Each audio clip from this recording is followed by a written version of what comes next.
Bienvenidos a otro programa de Ventana a la Historia. Hoy tenemos un programa especial y nos hemos desplazado aquí junto a un marco tan incomparable como es la bahía, y tenemos hoy como invitado al doctor Lázaro Lagoste Barrios. Muy buenas tardes, Lázaro. Buenas tardes, Paco.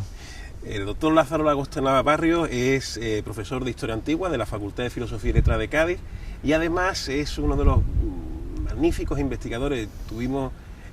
Yo tuve el honor de tenerlo como profesor en el año 1996, y son muchas las personas, muchos de los antiguos alumnos que tenemos un grato recuerdo, y venimos a hablar sobre sus investigaciones y en concreto sobre el acueducto del Gades, el acueducto del Cádiz romano. ¿Qué podríamos, de forma general, qué podríamos decir de este acueducto, Lázaro? Bueno, muchas gracias por invitarme, es un placer estar aquí, ¿no? Como te he dicho, el marco es incomparable y casi desde aquí se visualizaría buena parte del recorrido de este acueducto, ¿no? Una de las singularidades que tiene, por entrar así en materia de manera casi inmediata, es que es el acueducto de mayor recorrido, mayor longitud que actualmente se conoce en la Hispania romana. Eso es un dato que ya de por sí habla de la entidad de esta obra, ¿no? ¿Cuántos kilómetros tendría, Lázaro? Bueno, el recorrido exacto del acueducto no se conoce con precisión por una serie de razones. La primera de ellas porque buena parte del trazado es subterráneo. No obstante, nosotros tenemos varias propuestas elaboradas sobre este recorrido que están realizadas a partir del manejo de sistemas de información geográfico cruzado con datos arqueológicos y otro tipo de fuentes que hemos manejado. Y el acueducto puede desarrollarse entre 75 y 80 kilómetros, porque además hay que tener en cuenta que en aquella época el agua se traía a las ciudades por gravedad y por lo tanto no viene en línea recta, sino que es una obra que va adaptándose continuamente al terreno y que va lógicamente faldeando y desarrollando un recorrido bastante más largo que si fuera en línea recta desde su captación hasta la ciudad, ¿no? ¿Dónde las hipótesis que manejáis de sus orígenes, dónde nacería este acueducto, Lázaro? Sí, el acueducto nace en el actual manantial del Tempul, en la sierra de Cádiz, ¿no? Eso está demostrado, no es una hipótesis, está demostrado. Parece que este manantial que actualmente suministra de agua a la ciudad de Jerez es un manantial de los que mejor conocemos, porque tenemos registros históricos de más de 100 años de los caudales que ha venido proporcionando continuamente, y es un manantial que tiene unas singularidades que llamaron la atención en la antigüedad, ¿no? ¿Qué singularidades? Singularidades, la gran cantidad de agua que emana de él y la altura a la que emana, porque es necesario que el agua sea abundante y que además sea un agua que emerja a una gran altitud, porque hay que traerla poco a poco desde allí hasta las islas de Gades, y eso significa, como decía antes, traerla por gravedad e ir desplazándola con una pequeña pendiente, de manera que nace a 400 metros de altura pero llega aquí al nivel del mar. Entonces esas condiciones son las que hicieron que los romanos fueran hasta allí a buscar el agua para Gades, porque era abundante y porque estaba muy alta. Para que nuestros televidentes se sitúen, ¿qué cronología podemos darles a este acueducto que nace en el Tempul?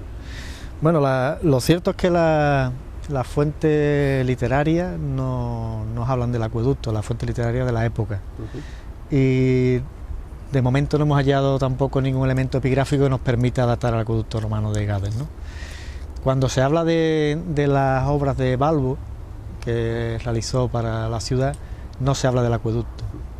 Sin embargo, la mayoría de los investigadores opinan que es en ese contexto en torno al cambio de era, el periodo de los Balbos, de Balbo el Menor, cuando el acueducto se construye.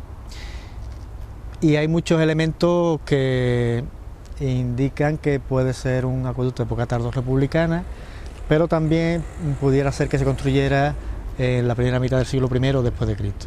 Claro, la época altoimperial, la dinastía Julio-Claudia, ¿no? O sea que también es una obra que hay que pensar que no se ejecuta rápidamente, que puede ser un proyecto que tardará bastantes años en desarrollarse, porque es una obra costosa, una obra complicada, y digo que de momento no hay ningún elemento definitivo que permita afirmar que es de época tardo-republicana o ya de la dinastía Julio-Claudia. En cualquier caso estamos hablando de una obra de 2000 años de antigüedad. ¿Y qué materiales estaban ahí? ¿Qué materiales? Que nosotros ahora vemos, a todos se nos viene a la mente el acueducto de Segovia.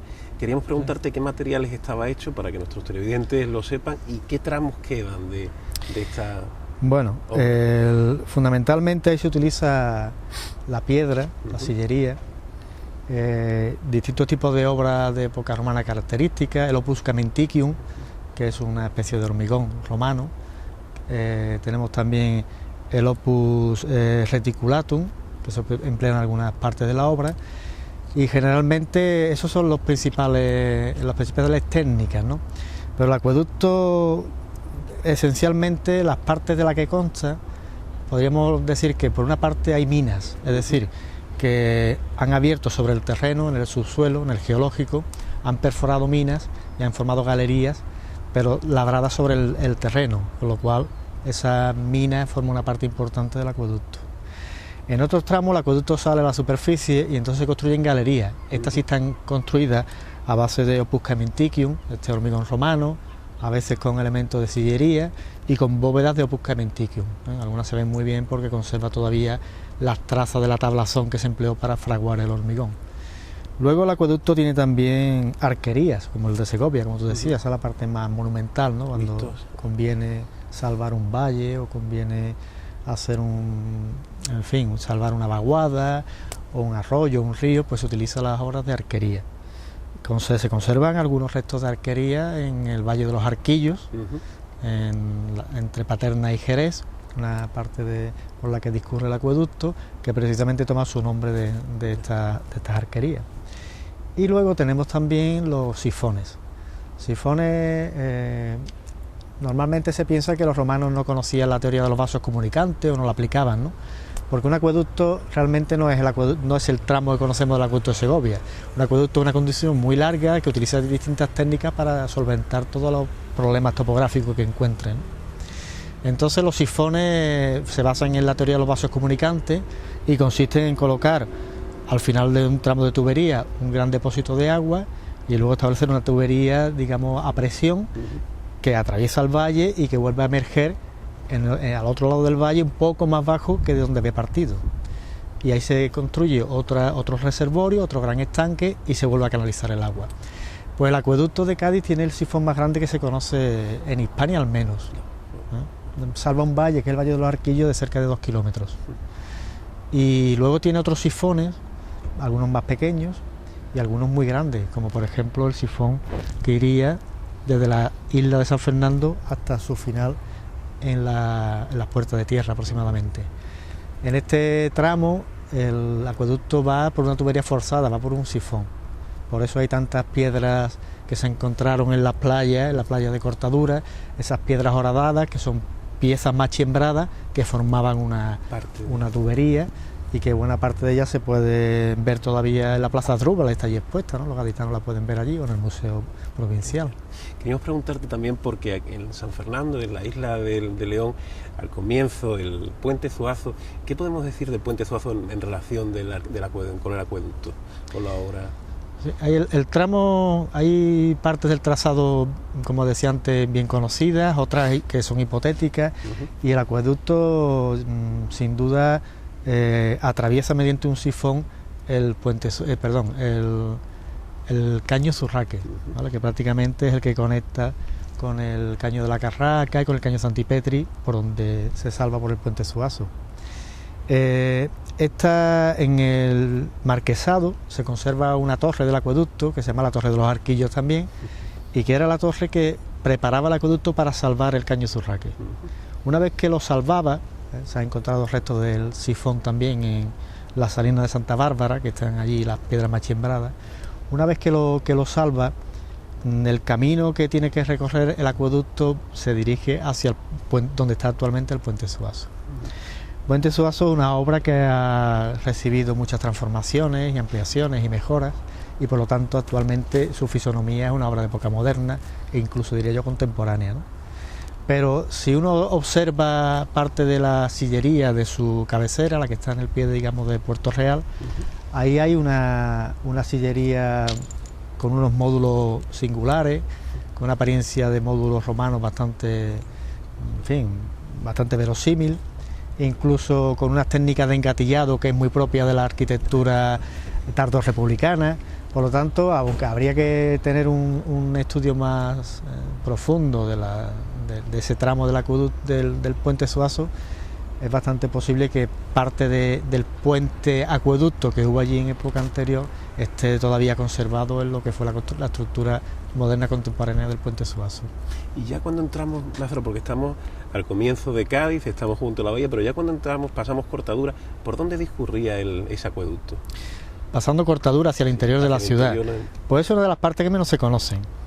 Hay que tener en cuenta que esto debería desembocar a la altura de la Cárcel Vieja, por una razón topográfica. Uno de los puntos más elevados de la ciudad, el acueducto sale de un lugar que se llama el Caput Aquae, que en este caso es el Tempul, y llega a un lugar que se llama el Castellum Aquae, que es el depósito de distribución para la ciudad. En todas las ciudades romanas pues se buscaba que el acueducto finalizara en un punto elevado de la ciudad, porque luego ahí por gravedad se volvía a distribuir dentro de la ciudad. Por lo tanto, entre el tramo de Cortadura y la Cárcel Vieja, en el istmo, lo que sería la avenida, bien por el pegado a la costa, bien hacia el interior, debía discurrir el acueducto. Pero claro, luego eso se ha urbanizado y evidentemente no hay muchos vestigios, no se conocen muchos vestigios del acueducto, a partir de que entra ya en esta parte de la ciudad. Queríamos preguntarte, porque tenéis un grupo de investigación de historia del territorio, creo, y otro también sobre de Agustín, un seminario también de investigación, sí, de Agustín de Orozco. Queríamos preguntarte las fuentes escritas que se encuentran desde la época musulmana hasta nuestros días. ¿Qué dicen del acueducto? ¿Qué dicen las fuentes textuales? Bueno, nosotros tenemos un grupo de investigación, como dice la Facultad de Filosofía y Letras. Tenemos un espacio de investigación compartido por compañeros de historia antigua y de historia medieval, y hemos desarrollado varios proyectos siempre relacionados en los últimos años relacionados con el agua, ¿no? El agua en la antigüedad, la relación del hombre con el medio en la antigüedad. Hemos abordado temas no solo relativos a la captación de agua para las ciudades, sino también al tema de la explotación salinera, cómo se construye el espacio salinero. Eso, el profesor Emilio Martín, el doctor Emilio Martín está liderando también este espacio de investigación. Le pusimos a Agustín de Orozco en honor al almojarife gaditano que escribió la historia de Cádiz, que en cierta manera escribía una historia también donde tenía mucha proyección hacia el territorio, porque a nosotros nos interesa mucho el territorio histórico y estamos investigando pues eso, ¿no? Elementos de ordenación del territorio, de explotación del territorio, de relación del hombre con el medio en distintas épocas, y en este marco pues trabajamos asuntos relativos al agua, a su aprovechamiento. Pero por ejemplo ahora tenemos un proyecto dedicado a las lagunas, ¿no? El Ministerio nos ha concedido un proyecto dedicado a las lagunas en Andalucía en la antigüedad. Qué papel cumplían las lagunas, cómo se explotaban, cómo se relacionaban con las ciudades y con el poblamiento del entorno, etcétera. Y respondiendo a la pregunta que me hacías concreta de las fuentes, como te decía, las fuentes clásicas grecolatinas no hablan del acueducto, hablan algo del agua en Cádiz, de cómo se abastecían los gaditanos. Estrabón habla, por ejemplo, del uso de cisternas, de que había un sistema doméstico de captación y de uso del agua. Por lo tanto no había una obra pública, sino que la que había eran en los espacios privados aprovechamiento relativo a las cisternas y demás. Y se nos habla también de los pozos que habían en el Heracleión, en el templo de Heracles, donde tenía la peculiaridad de que funcionaba inversamente a las mareas, ¿no? Cuando la marea subía, el pozo de agua dulce bajaba; cuando la marea bajaba, el agua subía, y por eso se habla del agua en el templo, no porque fuera significativo el tema del pozo, sino porque había un fenómeno natural ahí un poco extraño, ¿no? Y entonces le llamaba la atención. Y como te digo, en la fuente grecolatina pues hay poca o ninguna información sobre el acueducto. Sin embargo, en la fuente islámica sí que se habla del acueducto, porque los musulmanes perciben, en esa época, en la Alta Edad Media, o los escritores islámicos, o andalusíes, en algún caso, perciben los vestigios del pasado romano como cosas un poco extraordinarias, ¿no? Y en el caso de Cádiz, a ellos les llama la atención algunos vestigios de la antigua ciudad. Por ejemplo, el faro, que teóricamente estaba coronado por una escultura colosal y que se documenta como en un momento determinado es destruido, precisamente en esa época. El templo de Melcar, también se habla de todo lo que es el mito de Hércules o de San Pedro, ¿no? Porque ellos hacen un sincretismo ahí con distintas divinidades y al final mitifican parte de la historia gaditana y ofrecen unas leyendas muy difíciles de interpretar a veces, pero que suelen tener una base histórica. Y otro elemento que a ellos les llama la atención es el acueducto. Para ellos son mirabilia, es decir, son cosas maravillosas, porque son sorprendentes para la capacidad humana, ¿no? Y entonces el acueducto es algo maravilloso, y ellos dicen que porque traslada agua dulce por medio del agua del mar. Y están hablando concretamente del tramo que hay en la playa, ¿no? La playa de Cortadura, porque se ve que por ahí el acueducto estaba en un espacio intermareal. Entonces ellos lo describen el sifón, son las piedras machimbradas que van sobre una base, una substructio, y que luego están recubiertas con un determinado mortero muy fino y que tiene una conducción de plomo en el interior. Entonces ellos lo describen. Entonces dicen que es sorprendente que el agua dulce llegue a la ciudad de Cádiz o de Gades a través del mar, porque claro, cuando sube la marea aquello se supone que se podría inundar y tal, y describen más cosas, ¿no? Lo que ocurre es que esas fuentes tienen un conocimiento del territorio de un alcance limitado y hablan mucho del entorno de la bahía, pero hacia la trastinda, hacia la sierra ya no dicen nada. Se pierde. Y hay que esperar al siglo XV, XVI, XVII fundamentalmente, para que ya los humanistas y los cronistas, pues que empiezan a hablar de los pueblos de la zona, pues ya empiezan a recuperar y a aportar información nuevamente sobre el acueducto. Y entonces ya hablan de otros elementos, hablan de otros topónimos, de otros sitios más allá de la bahía, ¿no? Pero en época andalusí, digamos que el conocimiento del territorio que está como muy concentrado al entorno de la bahía, ¿no? Por lo menos aquello que transmiten las fuentes. El Interland, y ya supongo para la reparación y el cuidado de este patrimonio, ¿qué es lo que recomienda? Porque sabemos que también das clases en un máster de patrimonio histórico arqueológico. De esa conservación. ¿Qué propuestas, Lázaro? Bueno, hay una cosa curiosa, es que en el siglo XVIII se intentó rehabilitar el acueducto, ¿no? Para dar nuevamente agua a la ciudad de Cádiz, ¿no? Fue una iniciativa del conde O'Reilly, ¿no? Y hay unos informes que se hicieron en la época, donde se hicieron excavaciones, se hicieron estudios, se montó una campaña arqueológica en aquella época para seguir el trazado del acueducto y sobre todo para valorar si aquello merecía la pena ser restaurado o si había que hacer una obra nueva y demás, ¿no? Lo que quiero decir es que se investigó más en el siglo XVIII sobre el acueducto que en el siglo XX, ¿no? Pero afortunadamente, bueno, se han hecho en los últimos años se han tomado varias iniciativas de investigación, se ha defendido una tesis recientemente en Sevilla por un ingeniero que ha estudiado el trazado del acueducto. Nuestro grupo de investigación, como te decía, ha desarrollado varios proyectos de investigación y el acueducto ha sido para nosotros una especie de laboratorio de ensayo para muchos temas, con lo cual hemos aprendido mucho. Y actualmente tenemos en marcha un proyecto que esperamos que sea concedido finalmente, que está en fase casi final de concesión, que hemos presentado ante los grupos de desarrollo rural, el Grupo de Desarrollo Rural de la Sierra de Cádiz, puesto que estamos hablando de un elemento patrimonial que tiene una virtud y es que atraviesa el término de una serie de municipios. Por lo tanto, uno de esos elementos que te articulan el territorio y que te permiten construir un discurso, ¿no? Un discurso pues con una ruta cultural, un discurso a través del paisaje, que la gente lo disfrute y lo conozca, ¿no? Y ese proyecto, como digo, estamos a la espera de que sea confirmada la concesión, nos permitirá elaborar un plan director para el acueducto romano de Gades, que es lo que pretendemos hacer, poner en claro y definitivamente el trazado, evaluar su estado, proponer medidas de actuación y lo ideal entendemos que sería generar una ruta que permitiera recorrer el acueducto desde su origen hasta la ciudad, ¿no? Aprovechando para conocer pues bueno, territorios muy interesantes de la provincia, ¿no? Desde las Salinas hasta la Sierra, ¿no? Y un poco esa idea que en esta coyuntura, en fin, configura una alternativa, ¿no? al desarrollo sostenible, a la promoción del turismo, a la recuperación del espacio natural, rural, pues un poco va por ahí, ¿no? Nos parece. Esperamos que sigan con estas investigaciones, sigáis con estas investigaciones, Lázaro, darte la enhorabuena sobre todo y bueno, esperemos que este acueducto pues siga renaciendo a través de esos textos y de esos artículos que estás publicando. Y hubo también, te quería preguntar por último, hay un libro que he leído que salió, editaste junto con Paco Zuleta también y varios autores.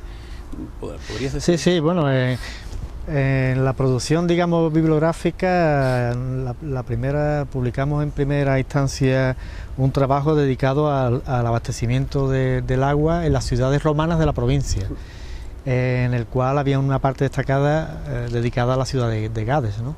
Y realmente es un caso, digamos que es un ejemplar que no tiene precedente en la historiografía hispana, ¿no? Que no se había planteado analizar distintas situaciones en un mismo territorio sobre cómo se abastecían o gestionaban el agua. Y esa obra, que la publicamos,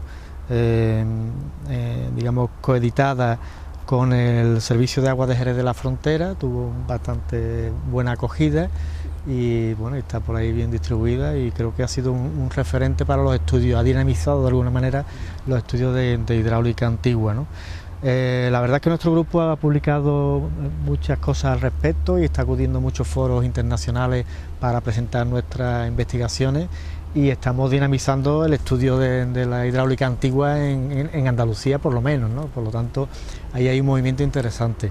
En 2009 tuvimos un congreso internacional en Cádiz que acogió a muchos investigadores, que salieron unas actas muy bien editadas, dicho sea de paso, que la publicamos en 2010 y que evidentemente ahora se encuentran en buena parte de las bibliotecas europeas, porque ha sido también un libro muy demandado, donde se reunía un poco el estado de la cuestión sobre estos estudios del agua, ¿no? Que ahora, en estos tiempos que corren, donde hay tanto interés por el medio y donde la historia es un banco de experiencia de lo que el hombre ha hecho y cómo le ha respondido el medio, pues hay mucho interés en el tema del agua y en el tema del estudio histórico de aspectos como el agua y otros que tienen que ver con los recursos naturales.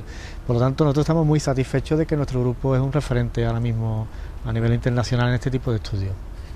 Es un orgullo para Cádiz que estos estudios sobre el patrimonio hidráulico estén más allá de nuestra frontera. Pues, Lázaro, darte las gracias y invitarte cuando quieras nuevamente a emplazarte a aventar a la historia cuando quieras. Será un placer. Muchas gracias a vosotros por darnos este espacio para dar a conocernos, que eso es importante, las investigaciones que se hacen, que se sepa por parte de la ciudadanía que existen y que trabajan sus investigadores, ¿no? Y esto es una parte importante de nuestra labor, ¿no? Muchas gracias. Pues, señores, nos vemos, ya lo han visto, nos vemos la próxima semana en un nuevo programa de Ventana a la Historia. Gracias.